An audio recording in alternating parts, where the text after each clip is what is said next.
Welcome to the show. Come on in. Another episode of Focus Daily TV.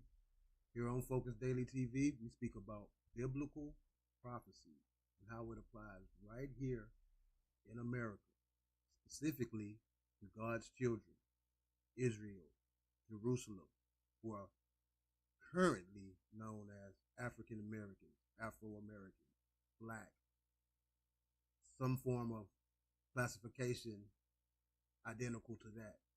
We'll be going back to pre-incorporation of America today. An older show that I did on my other channel, Focus Daily Show. Go check that out. Get a lot of historical information about events that occurred that led up to the reclassification, certification, bondman, bondwomen situation that I speak about here on this channel.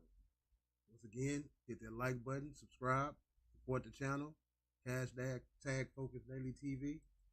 Let's go.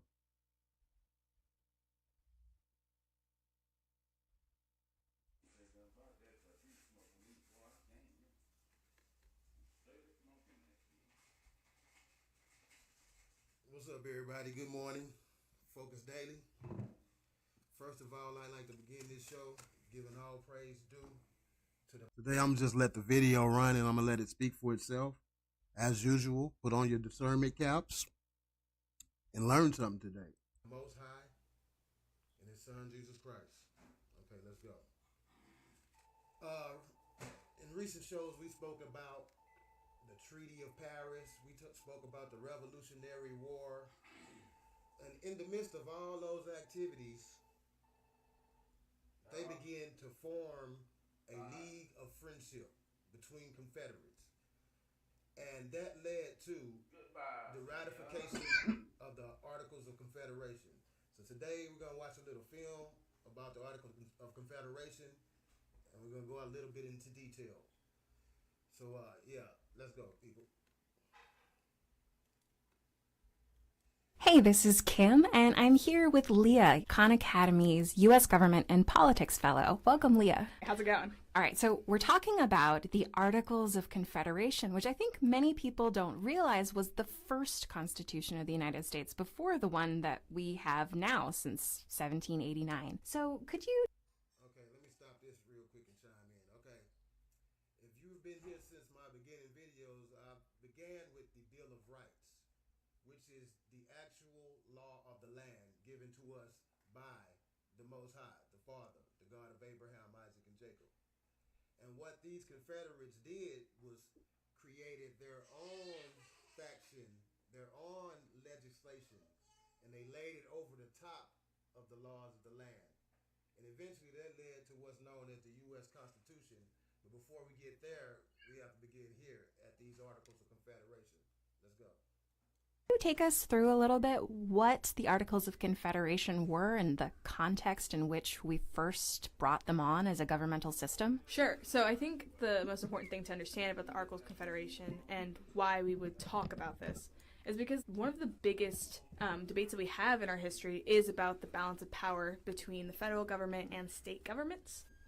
When the Articles of Confederation were first created, it was in the middle of the American Revolution. They were created in 1777. Mm-hmm. And so the question becomes, well, how can we run a government that looks as different from monarchy as possible? Right, so they're trying to run away from the... Okay. This is kind of a double entendre. They're speaking in double talk. So if you pay attention closely, not only are they speaking of the monarchy of the crown, but they speaking of the monarchy of this world. The Lord and Savior, Jesus Christ. They're trying to separate themselves from His leadership and at the same time disenfranchise the children of God, the indigenous people of North America. So I wanted to put that there to let you know that you have to put on your discernment. So let's go a little bit more.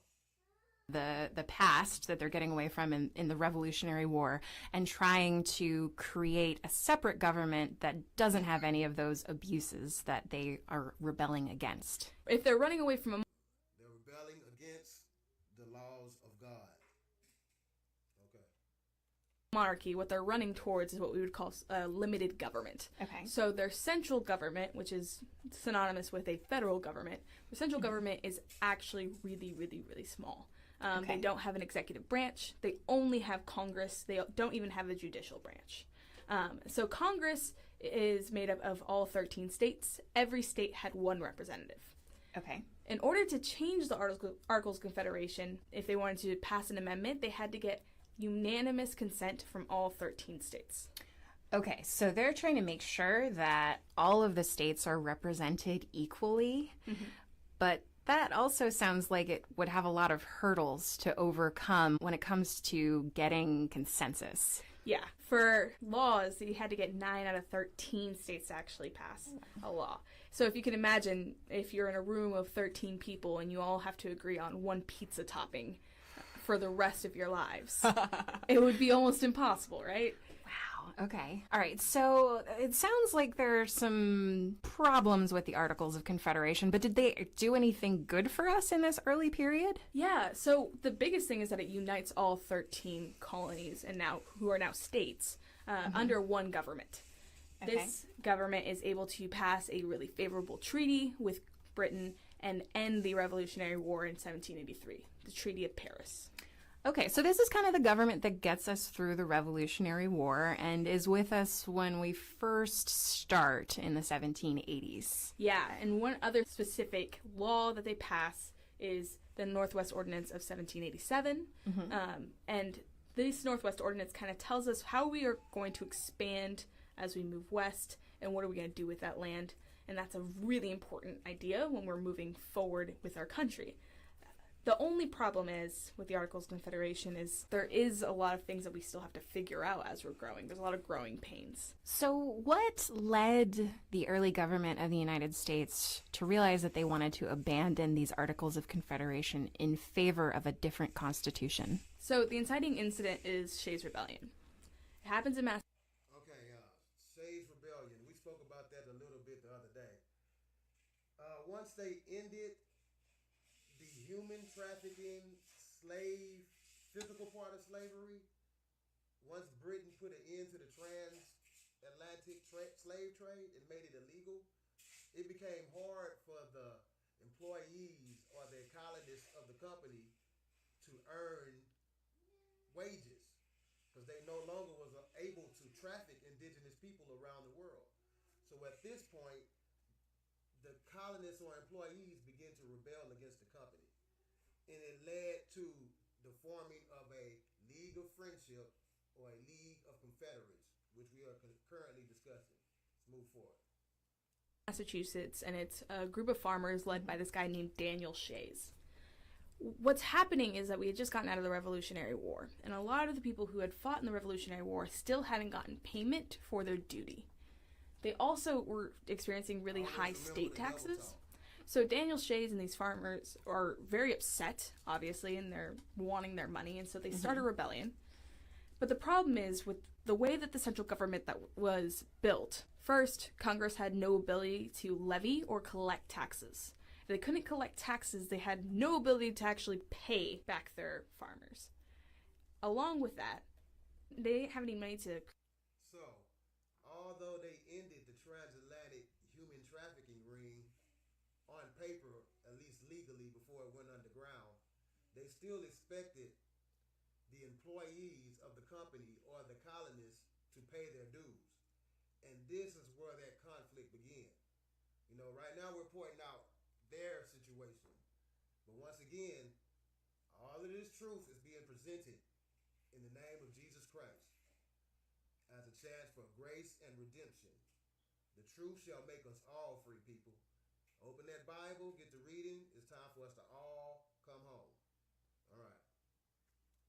create a military. So each state had their own militia, but the United States as a whole, as a country, did not have a military to suppress this rebellion. So on both ends, we are in a really bad situation politically. Wow. So there's this moment where you find armed rebellion against the United States for lack of money, and the U.S. government finds that it can't raise money and it can't raise an army to put down this rebellion. Exactly.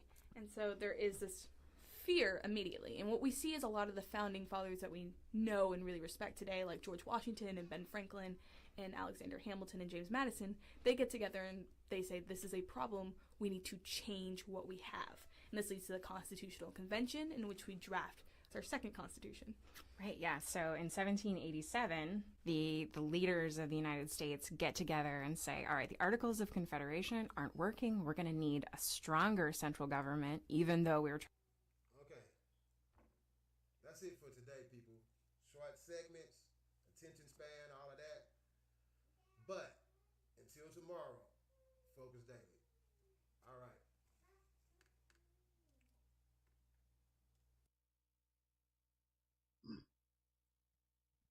All right, that's it for today. Catch you next time.